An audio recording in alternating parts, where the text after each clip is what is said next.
Chapter 1. JoJo. I like to think I know what death is. I like to think that it's something I could look at straight. When Pop tell me he need my help, I see that black knife slid into the belt of his pants.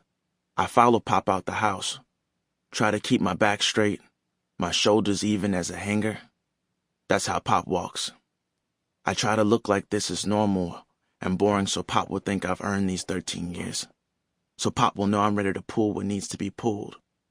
Separate innards from muscle, organs from cavities. I want Pop to know I can get bloody. Today's my birthday. I grab the door so it don't slam. Ease it into the jam. I don't want Ma'am or Kayla to wake up with none of us in the house. Better for them to sleep. Better for my little sister Kayla to sleep. Because on nights when Leonie's out working, she wake up every hour, sit straight up in the bed and scream. Better for Grandma Ma'am to sleep, because the chemo done dried her up and hollowed her out the way the sun and the air do water oaks. Pop weaves in and out of the trees, straight and slim, and brown as the young pine tree. He spits in the dry red dirt, and the wind makes the trees wave. It's cold.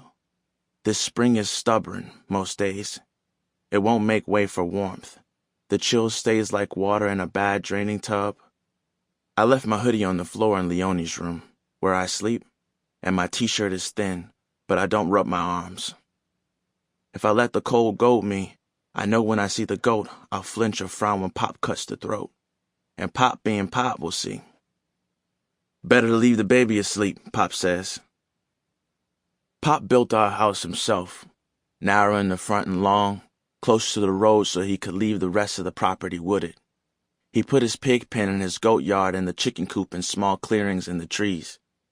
We have to walk past the pig pen to get to the goats. The dirt is black and muddy with shit, and ever since Pop whipped me when I was 6 for running around the pen with no shoes on, I've never been barefoot out here again. You could get worms, Pop had said. Later that night, he told me stories about him and his sisters and brothers when they were young, playing barefoot because all they had was one pair of shoes, each of them, for church. They all got worms, and when they used the outhouse, they pulled the worms out of their butts. I don't tell Pop, but that was more effective than whipping. Pop picks the unlucky goat, ties a rope around his head like a noose, leads it out the pen. The others bleat and rush him, butting his legs, licking his pants. Get, Pop says, and kicks them away. I think the goats understand each other.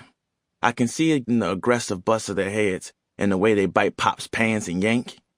I think they know what that loose rope tied around the goat's neck means. The white goat with black splashes on his fur dances from side to side resisting, like he's catching a whiff of what he's walking toward.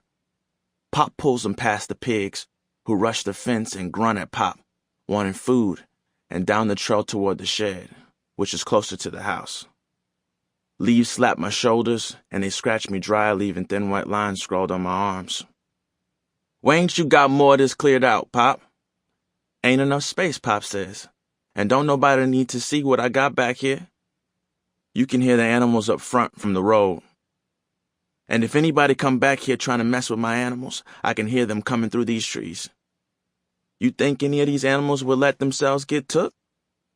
No, goats is mean and pigs is smarter than you think.